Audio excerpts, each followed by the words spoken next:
Hello lovely people, బాగా పొంగుతూ వచ్చే చోలా పూరి, దానికి మనం చేసుకునే చోలే కూర రెండు కాంబినేషన్ సూపర్ కదండి.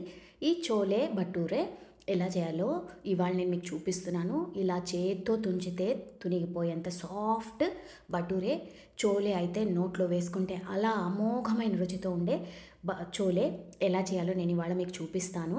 గబగబా వీడియోలోకి వెళ్ళిపోదాం. చకచకా చూసేయండి, టకటకా చేసేసుకోండి. మీకు కనుక నా వీడియోస్ యూస్ఫుల్గా ఉంటే తప్పకుండా నా ఛానల్కి అయితే సబ్స్క్రైబ్ చేసుకోవడం మర్చిపోకండి.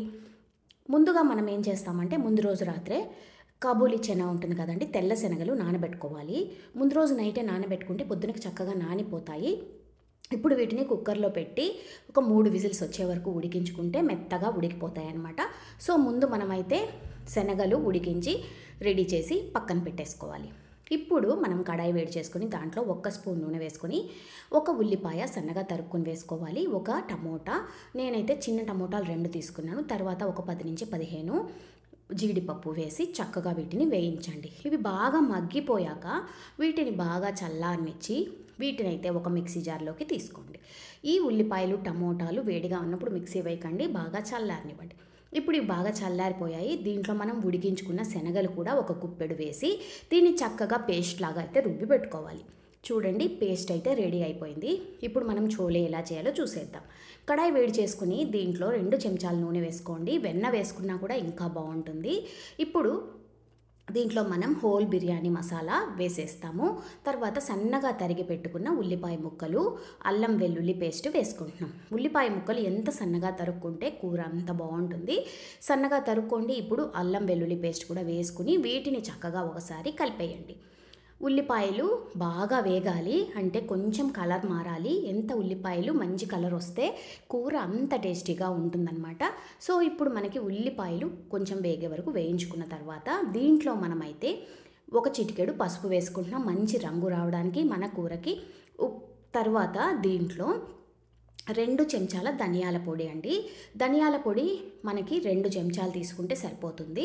ధనియాల పొడి వేసుకున్న తర్వాత దీంట్లో మనం చోలే మసాలా కోసం అయితే నేను నా పాత వీడియోస్లో చోలే మసాలా చేశాను ఆల్రెడీ.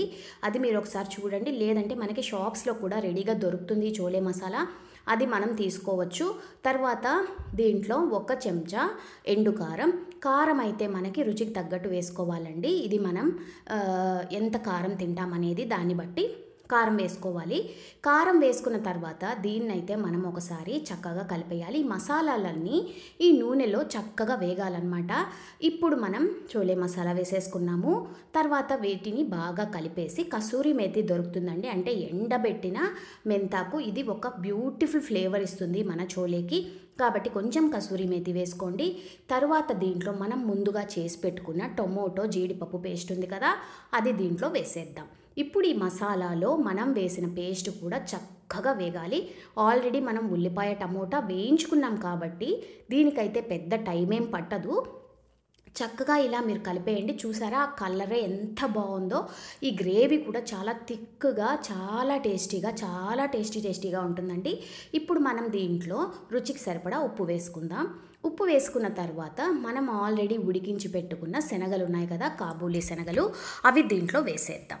నీళ్లతో పాటు వేసేయండి. కొంచెం నీళ్ళు ఉంటే సరిపోతుంది. నీళ్లతో పాటు దీంట్లో వేసేసుకొని మీరు కన్సిస్టెన్సీ చూసుకుని ఇంకా కొంచెం నీళ్లు కావాలంటే కూడా పోసుకోవచ్చు. పోసుకున్న తర్వాత దీన్నైతే ఒక 5 నుంచి 7 నిమిషాలు బాగా ఉడకనివ్వాలండి. ఈ చోలే ఈ మసాలాను మొత్తం పీల్చుకుని ఆ గ్రేవీలో ఉడకాలి. అంతసేపు మనమైతే దీన్ని ఉడికించాలి. ఒక 7 నిమిషాల వరకు చక్కగా ఉడకనివ్వండి. ఈ చోలే బాగా ఉడికిపోయాక మీరు తీసి పక్కన పెట్టేసుకోండి. ఇప్పుడు భటూరే కోసం అయితే 1 కప్పు మైదా, 1 అర చెంచా చక్కెర, 1 చిటికెడు ఉప్పు వేసి 1 అర కప్పు పెరుగు వేసి కలుపుకోండి ఫస్ట్. తర్వాత దీంట్లో మనం నీళ్లు పోసుకుని మన పూరీ పిండిలాగా దీన్ని అయితే కలుపుకోవాలి. పెరుగు కొంచెం పుల్లటి పెరుగు అయితే బాగుంటుంది. మనం కలుపుకున్న తర్వాత 1 చెంచా నూనె వేసి దీన్ని పైనకి ఇలా కలిపేసి ఒక అరగంట అయితే ఈ పిండిని మనం నాననివ్వాలి. పిండి ఒక అరగంట నానితే మనకు భటూరే బాగా పొంగుతూ వస్తాయన్నమాట. ఇలా సాఫ్ట్గా ఉండాలి పిండి. ఇప్పుడైతే మనం భటూరే ఎలా చేయాలో చూద్దాం. మనం చేత్తో ఆ పిండిని మరోసారి బాగా మర్దన చేసుకుని ఇలా చిన్న చిన్న ఉండలు చేసుకోవాలి. చేసుకుని దీన్ని మరీ పల్చగా ఒత్తకూడదు. ఒత్తకూడదండి. కొంచెం ఒక హాఫ్ ఇంచ్ మందంగా ఒత్తుకుంటేనే పూరీలు బాగా పొంగుతాయి. మనం ఇలా ఒత్తేసుకున్న తర్వాత నూనె ఆల్రెడీ వేడిగా ఉంది. ఇప్పుడు మనం ఈ నూనెలో ఇలా వేసేస్తే చూడండి ఎంత బాగా పొంగుతున్నాయో. కలర్ కూడా చక్కగా వస్తుంది, ఎందుకంటే మనం దీంట్లో చక్కెర వేసాం కాబట్టి బతూరేకి ఈ సూపర్ కలర్ అయితే వస్తుంది. మీరైతే ఈ చోలే బతూరే తప్పకుండా ట్రై చేయండి. మీ ఇంట్లో అందరికీ అయితే తప్పకుండా నచ్చుతాయి. ఎలా వచ్చిందో నాకైతే కమెంట్స్ పెట్టండి. నెక్స్ట్ వీడియోలో మళ్ళీ మిమ్మల్ని కలుస్తాను. అంతవరకు మీ విజీ.